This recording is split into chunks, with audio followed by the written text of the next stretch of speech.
예, 우리 오늘 말씀 나누겠습니다. 오늘은 우리 주님이 오심을 기다리는 대림절 두 번째 주일입니다. 우리 주님께서 다시 오셨을 때 어떻게 맞이할 준비가 어느 정도나 되어 있는지요. 오늘 본문은 예수님을 맞이하는 두 사람의 모습이 나옵니다. 한 사람은 바리새인이고 한 사람은 한 여인입니다. 우리는 예수님이 오셨을 때 바리새인처럼 예수님을 맞이할 수도 있고, 아니면 예수님의 향유를 부었던 오늘 본문에 나온 여인처럼 예수님을 만날 수도 있을 겁니다. 병자들의 병을 고쳐주시고 또 기근을 쫓아내 주시고 죽은 아들 때문에 울고 있는 여인의 아들을 살려주시고, 심령이 가난한 사람은 복이 있다. 왜냐하면 천국이 그런 사람들일 것이다. 마음이 애통하는 사람은 복이 있다. 그런 사람이 위로를 받을 것이다. 너희들은 세상의 소금이고 빛이다. 기도할 때는 사람들에게 보이지 않도록 골방에 들어가서 은밀하게 기도해라. 구하라, 찾으라, 두드리라. 너희들이 무엇을 하든지 간에 하나님의 나라와 의를 구하여 먼저 해라 하는 이러한 예수님의 말씀이 사람들의 마음을 두들겼습니다. 우리도 그렇잖아요. 지금까지 한 번도 들어보지 못한 어떤 말을 들었을 때 마음이 콩닥콩닥 뛰고, 누군가로부터 위로의 말을 들었을 때 마음이 편해지잖아요. 얼마 전에 차를 타고 가다가 라디오에서 나온 사연 때문에 제가 좀 웃었습니다. 제목의 가슴이 지금도 두근두근이라는 사연이었습니다. 가슴이 지금도 두근두근. 사연이 이렇습니다. 코로나로 인해서 지금 우리는 마스크 때문에 상대방의 나이가 몇 살인지 우리는 잘 모를 때가 종종 있습니다. 라디오에 사연을 보낸 분은 40대 중반의 여자분이었습니다. 아침에 출근을 하기 위해서 버스 정류장에 버스를 기다릴 때 늘 마주치는 20대 남자 청년이 한 명 있었답니다. 그런데 이 남자 청년이 마스크 때문에 자기의 나이를 정확하게 몰랐나 봅니다. 버스에서 내리면서 이 남자 청년이 자기 전화번호를 적은 종이 하나를 자기 손에다 쭉 보여주고 내리더랍니다. 그래서 그 남자 청년의 전화번호를 받고 지금까지 가슴이 두근두근하다고 하는 그런 사연이었습니다. 이 사연을 들은 라디오 진행자가 그러면 안 돼요. 내일 아침에 마스크 벗고 남자 청년에게 나 결혼한 사람이에요 라고 밝히라고 그랬다는 겁니다. 이처럼 사람들은 누구나 전혀 생각해보지 못했던 일을 경험할 때, 혹은 누군가로부터 위로의 말을 들을 때 가슴이 두근두근하죠.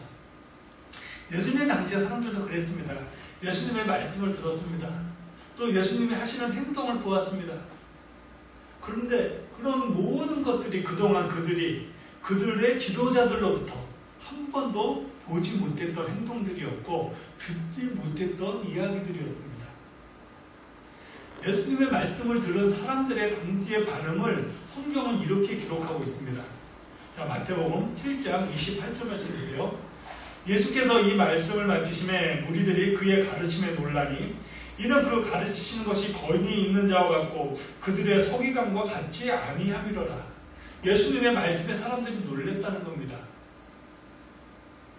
무슨 말이에요? 그들의 가슴이 흔들렸다는 거예요. 가슴이 두근두근 뛰었다는 겁니다. 예수님의 이름과 명성이 점점점 올라갔습니다. 그런데 예수님의 인기와 명성이 올라가면서 불편해진 사람들이 있었습니다. 바로 당시의 지도자들. 바리새인 중에 한 사람이 예수님을 초대합니다. 자기 집으로. 그런데 이 초대가 무례하기 짝이 없는 초대였다는 겁니다.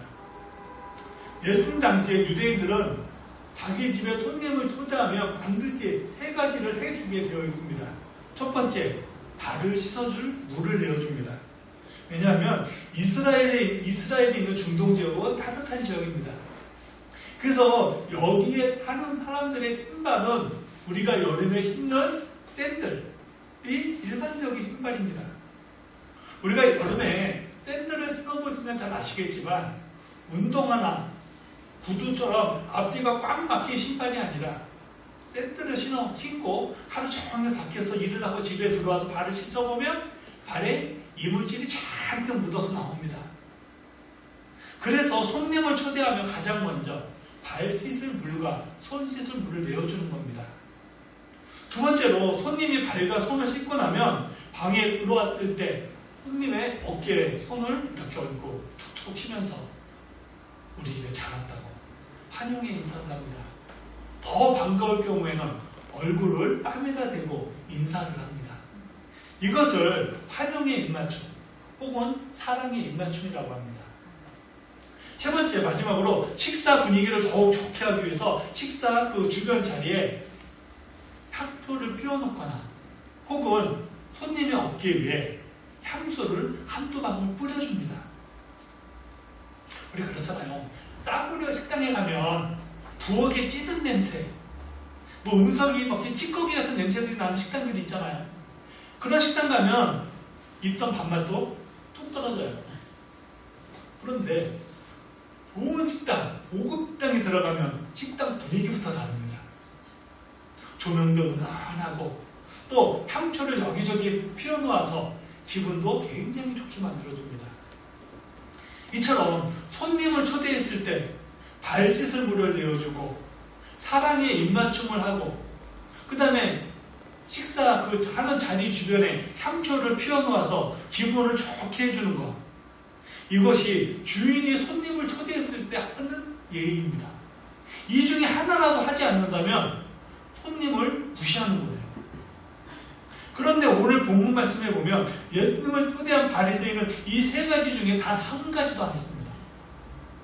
자, 44절 말씀 보세요. 그 여자를 돌아보시며 시몬에게 이르시되 이 여자를 보느냐, 내가 내 집에 들어올 때 너는 내게 발 씻을 물도 주지 아니었을 때 이 여자는 눈물로 내 발을 적시고 그 머리털로 닦았으며 너는 내게 입맞추지 아니었을 때 그는 내가 들어올 때로부터 내 발에 입맞추기를 그치지 아니었으며 너는 내 머리에 감람유도 붓지 아니었을 때 그는 향유를 내 발에 부었느니라.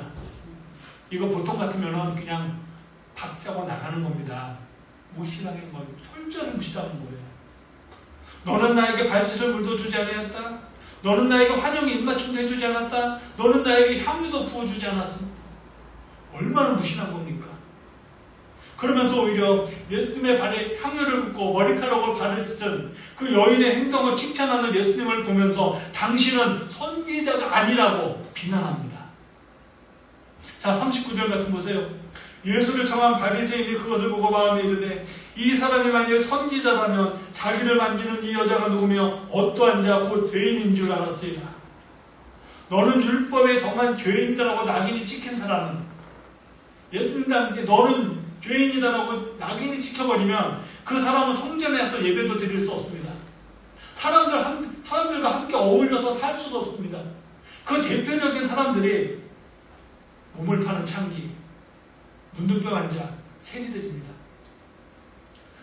그러게 문둥병에 걸리면 마을 밖에서 쫓겨나서 산속에 들어가서 혹은 강가에서 자기들끼리 모여서 따로 살았습니다. 몸을 파는 창기들도 마을 밖에서 살았어요. 세리들 같은 경우에는 벌레보듯 했습니다. 그런데 이런 여인이 오늘 본문에 의하면 바리새인의 집에 들어왔습니다. 이건 여인의 입장에서 그야말로 목숨을 걸고 들어온 겁니다. 이 여인이 바리새인의 집에 들어올 때 절대로 당당하게 들어오지 못했을 겁니다. 옷으로 얼굴을 칭칭 감고 누구인지 모르게 몰래 들어왔을 겁니다. 옷으로 얼굴을 감추고 들어와서는 예수님 발 앞에 앉아서 향유를 붓습니다. 그리고 그의 머리카락으로 예수님의 발을 닦습니다. 자기의 머리카락으로 예수님의 발을 닦을 때 드디어 여인의 얼굴이 드러났을 겁니다. 여인의 얼굴이 드러났을 때 그 자리에 모였던 모든 사람들은 아마 경악을 했을 겁니다. 예수님을 초대했던 바리새인이 자기 몸을 만졌다면 아마 이 여인이 향유도 붓기도 전에 발로 걷어찼을 겁니다. 어디 더러운 것이 내 몸에 손을 대냐고요. 그러나 예수님은 여인의 모든 행동을 다 받아주셨습니다. 그리고 말씀하십니다. 너의 죄 사함을 받았다. 너의 믿음이 너를 구원하였다. 그러니 평안히 가라고요. 바리새인이 예수님을 자기 집으로 초대했을 때 예수님께 내어드려야 했던 물 한 대야 환영한다고 하는 사랑의 입맞춤, 또 예수님 어깨에 떨어뜨려 줄 그 향유, 돈으로 환산해봐야 얼마 되지도 않는 돈입니다. 그런데 그 작은 것조차 예수님은 바리새인을 예수님께 해주지 않았어요. 반면에 여인이 예수님 앞에 부어드린 향유는 여인이 가지고 있던 것 중에서 가장 귀한 것입니다. 요한복음 12장 기록에 의하면 이때 예수님의 발에 부어드렸던 이 여인의 향유의 값은 300데나리온이라고 합니다. 300데나리온은 하루 일꾼이 일하고 받는 일당입니다. 우리나라에 일꾼이 하루 일하고 받는 최저 시급이라는 게 있습니다. 우리나라에서 1시간 일하고 받을 수 있는 최저 시급 올해 2021년 기준으로 8,720원입니다. 고용주가 사람을 고용하면 1시간 일 시키면 8,720원 줘야 하고, 만약에 이것보다 적게 주면 법에 걸립니다. 1시간 고용했으면 8,720원, 2시간 일했으면 17,440원을 주는 겁니다. 현재 우리나라 법으로 사람을 고용해서 하루 최대 일을 시킬 수 있는 시간은 8시간입니다.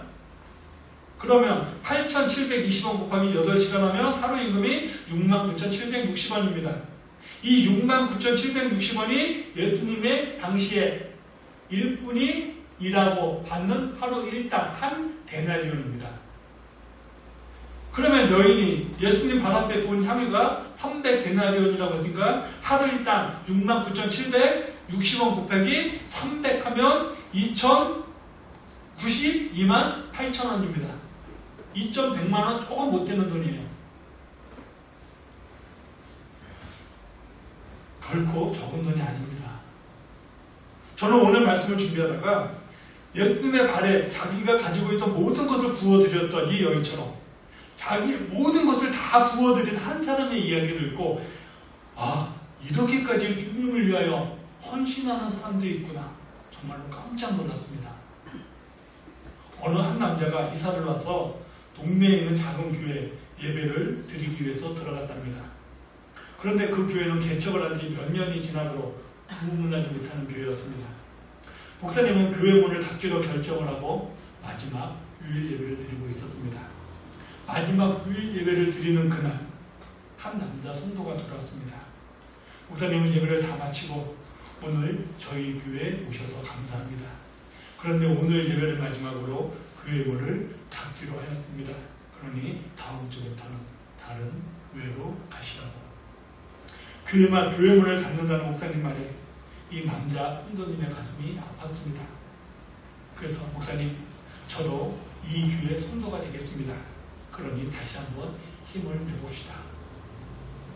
연말이 되었고 교회를 임대한 건물의 건물주가 임대 기간이 다 되었으니 이사를 가랍니다. 마침 교회 건물이 있는 곳으로서 멀지 않은 곳에 100평 정도 되는, 지금 현재 있는 교회 평수보다 배는 넓은 교회 건물자리가 나왔습니다. 목사님께 목사님, 저곳으로 갑시다. 근데 문제는 가지고 있는 돈이 없다는 거예요. 목사님은 자기가 가지고 있는 집에 보증금을 빼서 교회 보증금과 합쳐 100평이 되는 곳으로 교회를 옮겼습니다. 목사님 가정이 자기가 살고 있는 집에 보증금을 빼서 교회에 다 넣어버렸기 때문에 정작 목사님이 살 집이 없어져 버렸습니다. 그래서 100평 중에서 절반을 막아 50평으로 교회를 만들고, 나머지 50평 중에서 25평은 목사님이 사시는 살림집으로, 또 나머지 25평은 집사님 집의 살림집으로 만들었습니다. 한 공간 안에 교회와 목사님 가정 그리고 집사님 가정이 함께하는 희한한 상황이 되어버렸습니다. 새로운 곳으로 교회를 옮기면서 집사님이 살던 집을 교회를 얻는 보증금으로 다 넣는 것은 목사님과 그 집사님 가정만의 비밀이었습니다. 이런 사정을 모르는 성도들이 교회도 얼마 안 된 사람이 교회 빌부터 산다고 손가락질했습니다. 집사님 마음이 찢어지게 아팠습니다. 그렇게 5년이라는 시간이 지났습니다. 어느 날 텔레비전을 보다가 생소금이 사람의 건강에 좋다고 하는 한의사의 강의를 보게 되었습니다. 그런데 마침 아내가 프라이팬에서 소금을 붓고 있었습니다. 그 순간 집사님 머리에서 저거다 라는 지혜가 팍 떠올랐습니다. 집사님은 한때 도자기 공장에서 도자기 굽는 일을 했던 분입니다.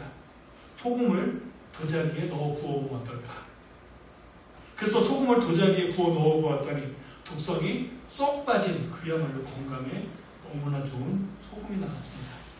집사님은 도자기에 넣어 구운 이 소금이 건강에 좋다고 하는 입소문이 나면서 사람들에게 알려지기 시작했습니다. 집사님은 이 구운 소금을 전도용으로 만들어 보면 어떨까 하는 생각에 전도용 소금으로 만들어서 교회에 내놓았습니다. 그런데 이것이 적중했습니다. 전도용 소금, 그야말로 전국에 있는 교회로 날개에 돋친 듯이 팔려나갔습니다. 전도용 소금으로 내놓아 얻은 수입, 첫 해 수입이 자그마치 6,500만 원이었습니다. 100평짜리 교회를 얻기 위하여 집사님이 살던 집을 정리할 때 집사님이 가지고 있는 전 재산이 400만 원이었습니다. 그 400만 원 한 푼도 안 남기고 교회에 얻는데 다 넣었습니다. 그리고는 다른 사람들로부터 교회에 온 지도 얼마 안 된 사람이 교회 빌부터 산다고 하는 억울한 소리를 5년이 넘게 들었습니다. 장로님은 400만 원을 교회에 얻는 보증금으로 다 넣으면서 하나님, 내가 한 달에 최소한 1,000만 원 정도는 11조 할 수 있는 사람이 되게 해주세요. 그래서 우리 교회처럼 힘들고 어려운 교회를 세우는데 저를 사용해 주세요라고 기도했답니다. 하나님께서 집사님의 옥합을 받으셨고 눈물을 받으셨고 헌신을 받으셨습니다. 그리고 한 번에 다 갚아주셨어요. 구운 소금 전도지를 만든 손원근 장로님의 이야기입니다. 이 기도대로 하나님께서 지금 장로님으로 하여금 한 달에 1,000만 원이 아니라 그 이상의 11조를 하는 사람으로 사용하고 계시다는 겁니다. 예수님을 위해서 내가 가지고 있는 가장 귀한 옥합을 한번 깨트려 보시기 바랍니다. 주님을 위하여 드리는 것 결코 낭비가 아닙니다. 주님을 위하여 드리는 것 절대로 손해보는 장사가 아닙니다. 주님을 위하여 상류를 부으면 부은 만큼 축복하여 주십니다. 받은 만큼만 축복하여 주시는 게 아니라 30배로, 60배로, 100배로 채워주십니다. 그러면 어떻게 장로님은 자기가 가지고 있는 전 재산을 교회에 얻는데 다 넣을 수 있었을까요? 어떻게 오늘 본문에 나오는 이 여인은 300데나리온 2천만 원이 넘는 이 어마어마한 향유를 예수님 발 앞에 다 부어드릴 수 있었을까요? 그 정답이 바로 47절 말씀입니다. 자, 우리 47절 말씀 우리 한번 같이 읽어보겠습니다. 이러므로 내가 네게 말하니 그의 많은 죄가 사하여졌도다. 이는 그의 사랑함이 많음이라. 사함을 받은 일이 적은 자는 적게 사랑하느니라. 이는 그의 사랑함이 많음이라. 바로 이겁니다. 사랑하기 때문입니다. 사랑하면 내가 가지고 있는 것을 다 주어도 아깝지 않습니다. 사랑하면 주고 싶은 정도가 아니라 더 주지 못해서 마음이 안타깝습니다. 신장에 병이 들어 주기적으로 병원에 가서 투석해야 하는 사람들이 있어요. 신장에 병이 있어 병에 가서 투석하는 사람들이 투석하지 않는 유일한 방법은 다른 사람들로부터 신장을 제공받는 겁니다. 부목사를 했을 때 남자 시스템 한 분이 신장이 망가져서 주기적으로 병원에 가서 투석을 받아야 했습니다. 투석이라고 하는 것이 한두 시간 안에 끝나는 게 아닙니다. 오전에 가면 오전 내내 투석해야 합니다. 투석하고 병원에서 나오면 얼굴이 반쪽이 되어서 나옵니다. 남편이 투석을 하고 나올 때마다 아내 되시는 수사님께서 늘 하시는 말씀이 내 신장이 맞으면 내 것을 주고 싶다고. 사랑하기 때문에. 손원근 장로님이 자기가 살던 집 전세금 400만 원을 교회에 얻는데 다 넣을 수 있었던 것. 예수님을 사랑하는 마음 때문입니다. 오늘 본문에 나오는 여인이 300데나리온이나 되는 이 향유를 예수님 발 앞에 다 부을 수 있었던 것도 예수님을 사랑하는 마음 때문입니다. 바리새인 예수님을 초청했습니다. 그러나 그 초청은 어떠한 사랑의 마음도 어떠한 감사의 마음도 없는 초청이었습니다. 이 바리새인은 손님에게 해야 할 기본적인 대접조차 하지 않았습니다. 오늘 말씀을 준비하다가 문득 이런 엉뚱한 생각이 하나 들었어요. 예수님이 바리새인의 집에 초대받았을 때 예수님 혼자 가지 않으셨을 겁니다. 분명히 12명의 제자들과 다 함께 가셨을 겁니다. 그렇다면 하루 종일 일을 하다가 그 집에 들어갔으니 땀냄새와 발냄새가 났을까요? 안 났을까요? 났을 겁니다. 나도 엄청나게 났을 겁니다. 그런데 그 땀냄새와 발냄새를 한 번에 사라지게 하는 것, 바로 여인이 깨트린 향유에서 나오는 향유 때문이었다는 겁니다. 예수님을 초청한 바리새인은 인간의 교만과 이기심과 허영심으로 예수님을 초대했습니다. 예수님을 손님으로 받아야 할 당연한 대접도 하나도 받지 못하셨습니다. 예수님을 초대한 그 자리는 인간의 추악한 죄의 냄새가 나고 있었을 뿐이에요. 그런데 그 추악한 죄의 냄새를 한 번에 사라지게 한 것, 여인의 그 눈물의 헌신이었다는 겁니다. 그런데 바리새인만 이런 게 아니라는 거죠. 예수님이 이 땅에 오신 지 2000년이 지나고 있지만 지금도 여전히 세상과 사람들은 예수님을 받아들이지 않고 있습니다. 오히려 당신이 우리에게 해준 게 뭐가 있냐고 따지고 있어요. 당신이 하나님이라면 왜 우리가 사는 이 세상이 이 모양 이 꼴이냐고 조롱하고 손가락질하고 있습니다. 그러나 예수님을 인정하지 않는 세상과 세상 사람들은 주님을 모르기 때문에 그런다고 치더라도 예수를 믿는다고 하는 우리들조차도 우리 주님을 제대로 영접하고 대접하지 못할 때가 얼마나 많은지, 우리가 아무리 입으로 당신은 그리스도시요 살아계신 하나님의 아들이 되는 분이라고 고백을 한다 하더라도 주님의 말씀에 순종하지 않고 주님을 위한 헌신의 삶이 없다면 우리는 주님을 제대로 대접하지 않는 겁니다. 예수님을 만왕의 왕으로 인정하고 대접하는 첫걸음, 그분의 말씀에 순종하는 것에서부터 시작이 되는 겁니다. 예수님께서 원하시는 거 많습니다. 그 중에 딱 두 가지를 꼽으라고 한다면 첫째가 예배이고 둘째가 전도입니다. 예수님께서 이 땅에 교회를 세우신 이유도 바로 이 두 가지, 예배와 전도 때문입니다. 여인이 예수님 안에 향유를 부어드린 이 행동에 예배와 전도가 다 들어있습니다. 예배가 뭐예요? 예수님 발 앞에 나와 무릎 꿇는 거 아닙니까? 그리고 나를 향한 예수님의 사랑에 감사를 올려드리는 거 아닙니까? 여인은 예수님 앞에 나와 무릎 꿇었습니다. 사랑에, 그 사랑에 감사함으로 자기가 가지고 있던 가장 귀한 향유병을 깨뜨렸습니다. 여인은 자기가 예수님께 할 수 있는 최고의 예배를 드린 겁니다. 그러면 전도는 뭐예요? 내가 받은 예수님의 사랑을 주변 사람들에게 알려주는 거잖아요. 그래서 당신도 나처럼 예수 믿는 사람이 되라고 전해주는 거잖아요. 여인이 깨뜨린 향유로 인하여 온 집안에 향기가 가득했습니다. 예수님의 사랑의 향기가 풍겨나게 하는 것, 이게 전도입니다. 예수님의 은혜를 풍겨나게 하는 것, 이게 전도입니다. 말씀을 시작할 때 우리가 예수님을 맞이할 때 바리새인처럼 예수님을 맞이할 수도 있고 향유병을 깨뜨린 여인처럼 예수님을 맞이할 수도 있다고 했습니다. 어떤 모습으로 예수님을 만날 것이냐, 이것은 내가 선택하는 겁니다. 이왕이면 바리새인의 모습이 아니라 향유병을 깨뜨린 여인처럼 예수님을 만나시기를 축복합니다. 다시 한번 말씀드립니다. 어떤 모습으로 예수님을 만나느냐, 이거는 내가 선택하는 겁니다. 바리새인의 모습이 아니라 향유를 깨뜨렸던 여인처럼 우리 주님을 만나기를 축복합니다. 예, 우리 찬양하겠습니다. 우리 복음성가 146장입니다.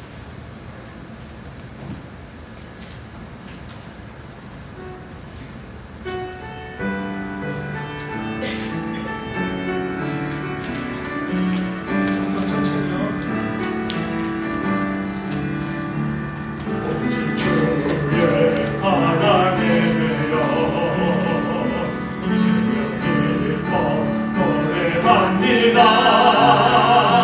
이 소망의 언덕 기쁨의 땅에서 주께 산상 드립니다. 주의 임재 안에 갇혀 기뻐 찬양합니다. 이 소망의 언덕 거룩한 땅에서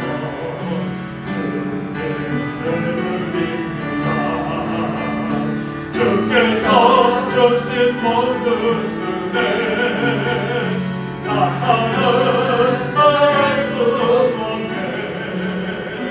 내 영혼 들고 일주 따르렵니다. 주의 산들이 다시 한번 찬양하죠. 주의 사랑이며 합니다. 이 소망의 언덕 기쁨의 땅에서 주의 사랑 드립니다.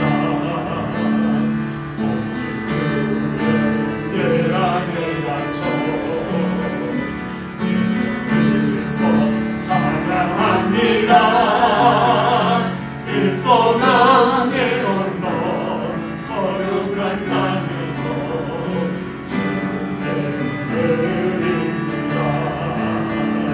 주께서 주신 모든 은혜 나는 말할 수 없네. 내 영혼 즐거이